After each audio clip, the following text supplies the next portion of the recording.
ibroh, mampu tidak kita mengambil pelajaran. Gitu. Kalau kita mampu mengambil pelajaran, setelah ini tentu ibadah kita akan semakin meningkat, takwa kita semakin bertambah, iman kita semakin baik, sholat kita semakin rajin, bukan hanya yang wajib tapi juga yang sunnah. Baca Quran juga begitu, sedekah kita juga begitu. Semakin baik dan semakin bertambah takwa kita. Berarti itu kita mau dan mampu untuk mengambil pelajaran dari kejadian yang ada. Lalu persoalannya adalah sekarang kita untuk almarhum dan almarhumah. Ada anaknya ya?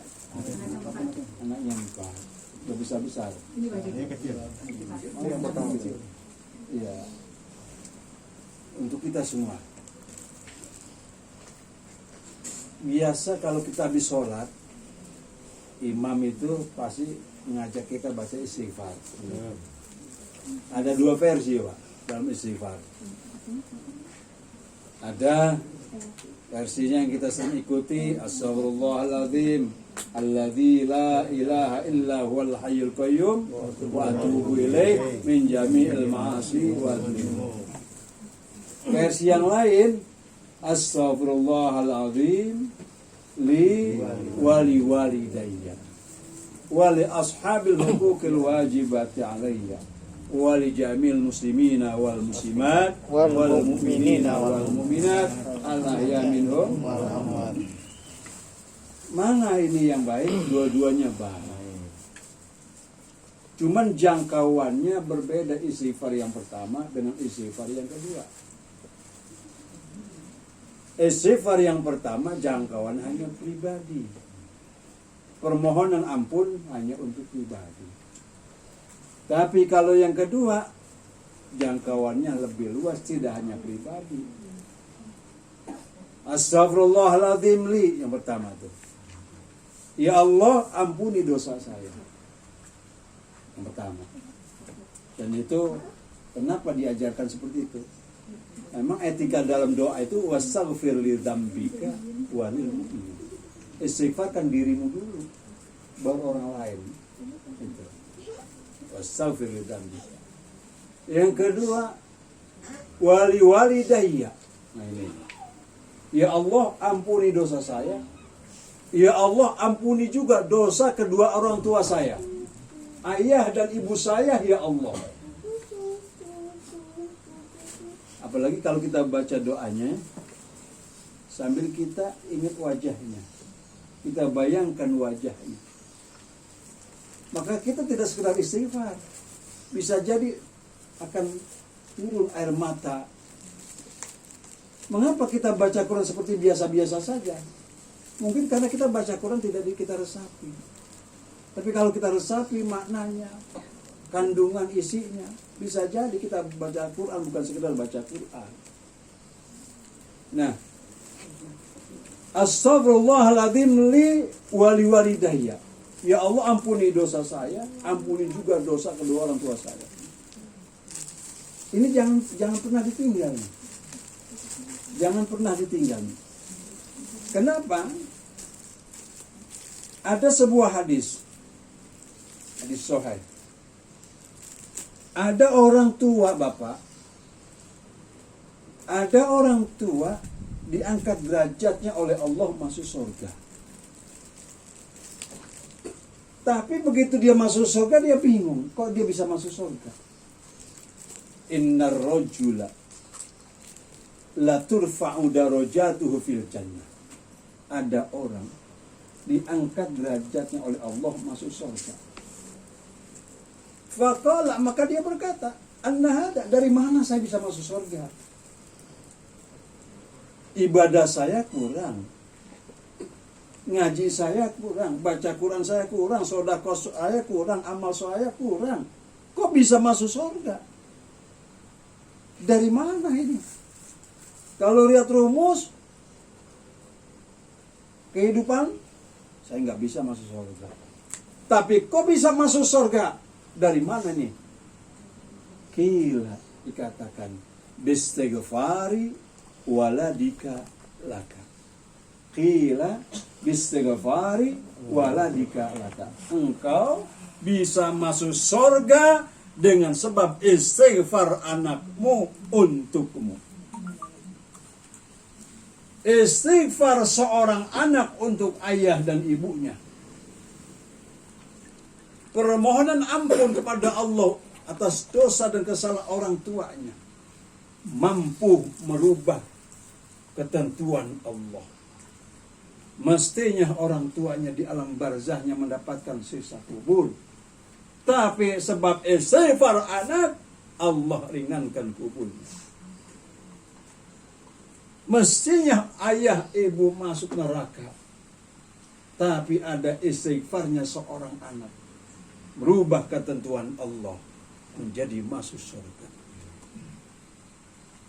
Maka jangan pernah ditinggalkan istighfar ini. Mendoakan orang tua kita. Oh, betapa hebatnya orang tua kita. Gembiranya luar biasa ketika anaknya mengistighfarkan. Termasuk hari ini. Bapak Ibu sekalian, ada seorang yang dianggap sudah meninggal. Ada orang dianggap sudah meninggal. Dia cerita kepada saya. Kalau mungkin bahasa sini mati geni atau apa gitu. Mati suri. Dia cerita kepada saya, ketika dianggap dia sudah meninggal, dia tahu siapa yang mengumumkan kematiannya di masjid, di musola. Inna lillahi wa inna ilaihi raji'un. Telah pulang ke rahmatullah si A bin B. Orang, dia tahu itu siapa yang nyari. Dia tahu siapa yang takziah. Dia tahu siapa yang memandikan, siapa yang mengapani, siapa yang menyolatkan. Dia tahu, dia saksikan itu semua.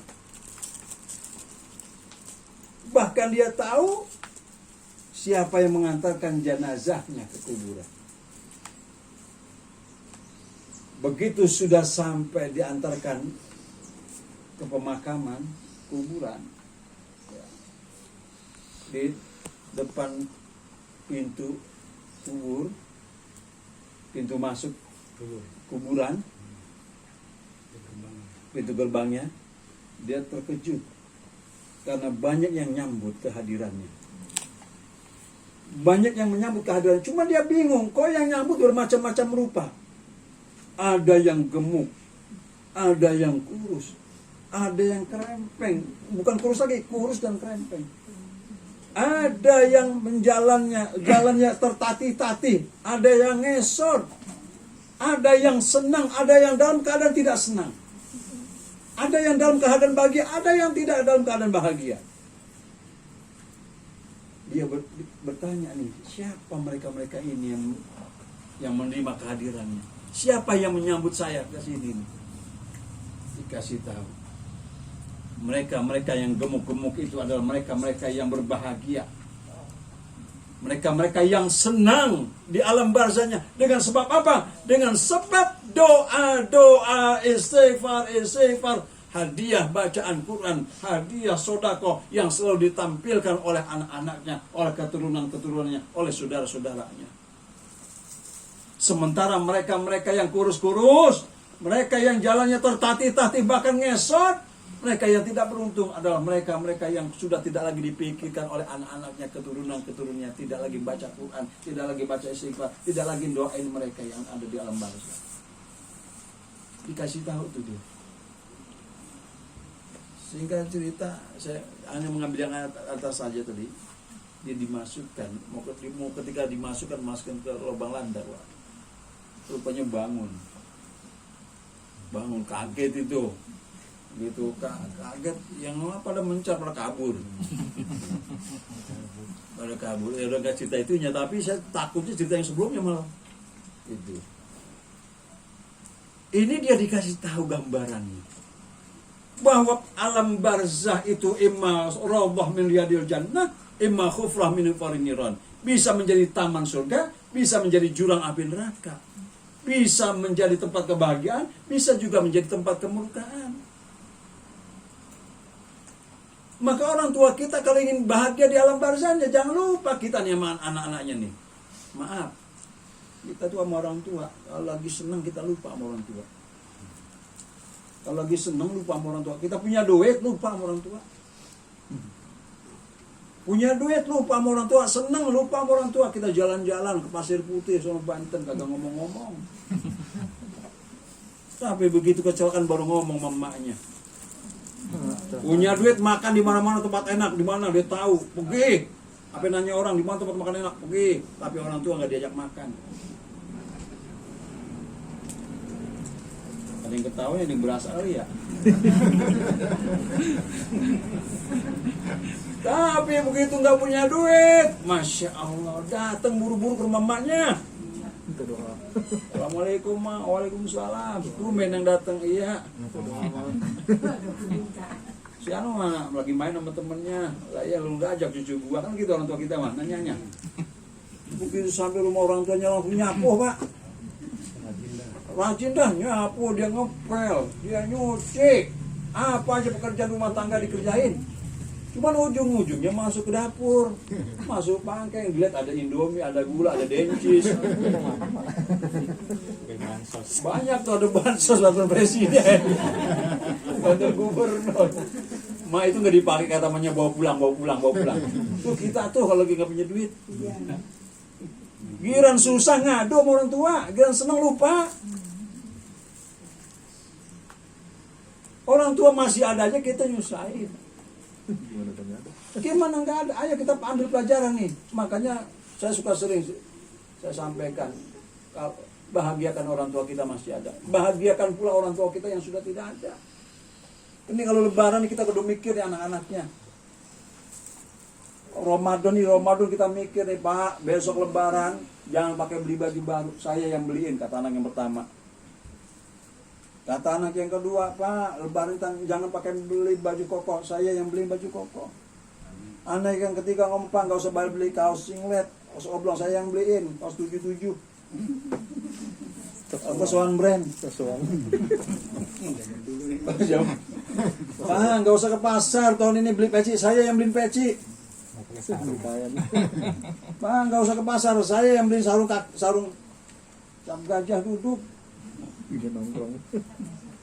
Ngomong tuh semua, Pak, tahun ini Bapak nggak usah beli tanah pangsi, saya yang beli tanah pangsi. Kompak anak yang terakhir ngomong, Pak, tahun ini Bapak lebaran nggak usah beli daging. Emang apa? Gigi Bapak udah nggak kuat. Tapi kan orang tua kita ngomong, beliin, kan ntar yang makan cucu-cucu gua juga. Gua orang tua kita tuh, bener nggak? Orang tua kita masih sayang sama anak, sayang sama cucu. Pengen bagian anak, bagian cucu. Tapi kita sebaliknya. Maka saya tanya nih, yang masih pernah punya bapak, punya ibu, kira-kira 1 bulan bagi berapa duit sama mamanya? Ayo. Kalau ingin hidup berkah, bahagiakan bapak kita. Kalau ingin hidup berkah, bahagiakan ibu kita yang masih ada. Yang sudah tidak ada, bahagiakan juga. 3 hal nih, Pak, singkat aja nih ya. 3 hal hidup membawa berkah. Kalau pengen berkah, berkah itu apa sih berkah ya? Selalu bertambah kebaikan gitu ya. Gitu. Selalu bertambah kebaikan. Berkah tuh. Kalau duit di kantong belum habis, ya, itu namanya berkah tuh. Duit belum habis, udah nongol lagi tuh berkah, Pak. Itu namanya berkah tuh. Gini baru udah nongol lagi, itu namanya berkah juga.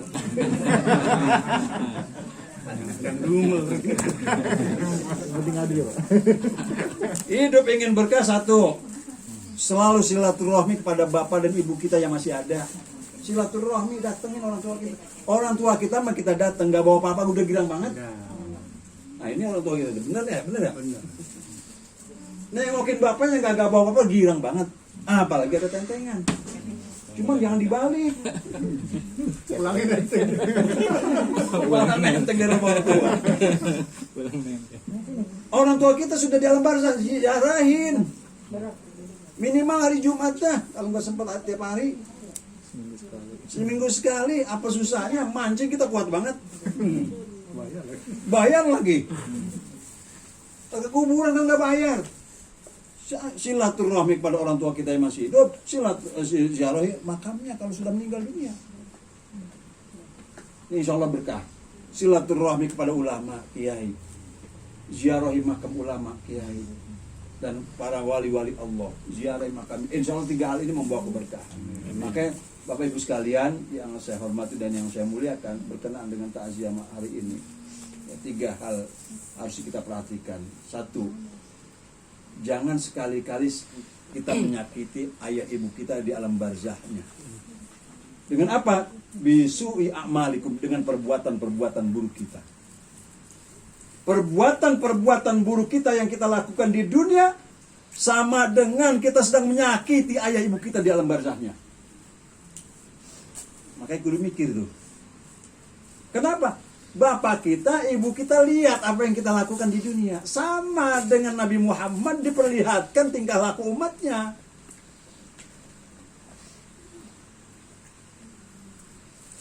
Jangan sampai orang tua kita ya, jangan angkat tangannya minta kepada Allah. Ya Allah, ini kalau kita beribadah baik, sholat baik, ngaji baik, ya, puasa kita lakukan semua, orang tua kita dikubur girang banget itu. Sama waktu hidupnya, orang tua kita masih hidup, kita masih hidup, orang tua kita ngeliat kita baik kan senang banget orang tua kita. Sama. Orang tua kita udah dalam barzah, dia tetap melihat keadaan anak-anaknya. Kalau anaknya beribadah pada Allah, orang tua kita senang. Tapi anak-anak yang ditinggalkan selalu maksiat, orang tua kita nangis di alam barzahnya. Bahkan dia angkat tangan, dia minta kepada Allah, Allahumma la tuhmituhum hatta tahdiyahum kama hadaita. Ya Allah, kalau anak-anakku belum ibadah kepadamu ya Allah, la tumithum, jangan cabut dulu nyawa mereka. Hatta tahdiyahum, sehingga kau berikan hidayah kepada mereka. Itu orang tua kita di alam barzahnya. Maka jangan sekali-kali kita menyakiti ayah ibu kita di alam barzah dengan perbuatan-perbuatan buruk kita. Yang kedua, sambungkan tali silaturahmi.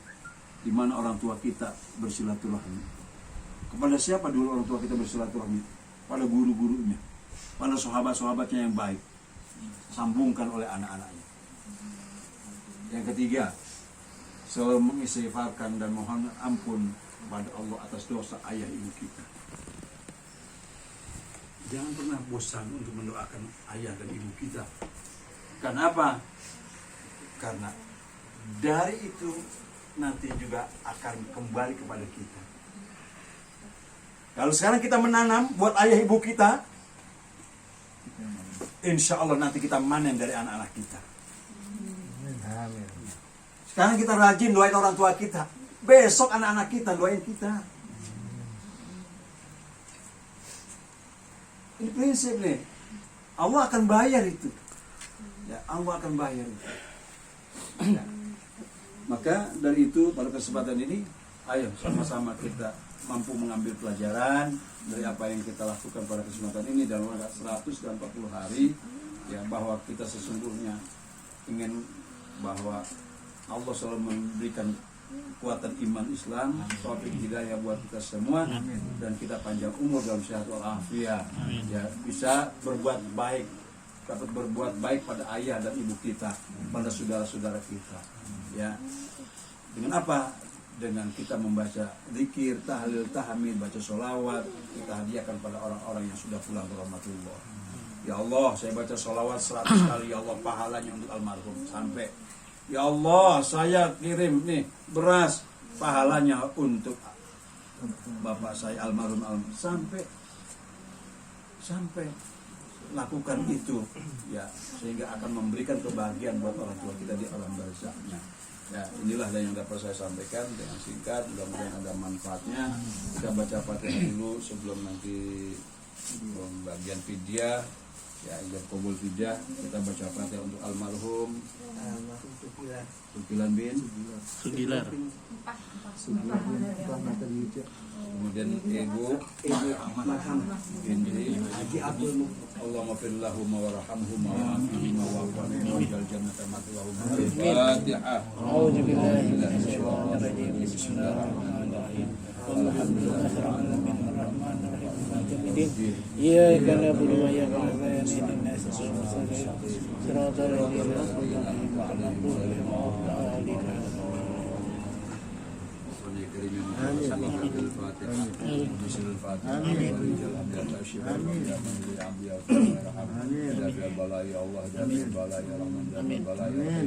Ya Rabbi bil Mustafa balligh maqasidana ma madaya wa sal karam qabla kisina Muhammad wa al-sina Muhammad iram al-marhum wal marhuma irhamhuma wa la tu'adhib wa fi qabrihima Allahumma bihaqqi Sayyidil Hasan wa akhihi wa abihi wa ummi wa jaddihi sallallahu alaihi wasallam irham almarhum Sugilar bin Empah Nata Diria Ibu Marhama binti Haji Mugni irhamhuma wa la tu'adzibuma fi qabrihima Allah bihaqqi Sayyidil Hasan wa akhihi wa abihi wa ummi wa jaddihi sallallahu alaihi wasallam irham almarhum Bapak Sugilar bin Empah Nata Diria Ibu Marhama binti Haji Mugni irhamhuma wa la tu'adzibhuma fi qabrihima waj'al qabrahuma rawdah min riyadil jannah. Sallallahu alaihi Muhammad wa alihi wasallam walhamdulillahirabbil alamin. Taqabbalallahu minna wa minkum wa taqabbal ya karim. Mohon maaf lahir dan batin. Assalamualaikum warahmatullahi wabarakatuh. Waalaikumsalam warahmatullahi wabarakatuh.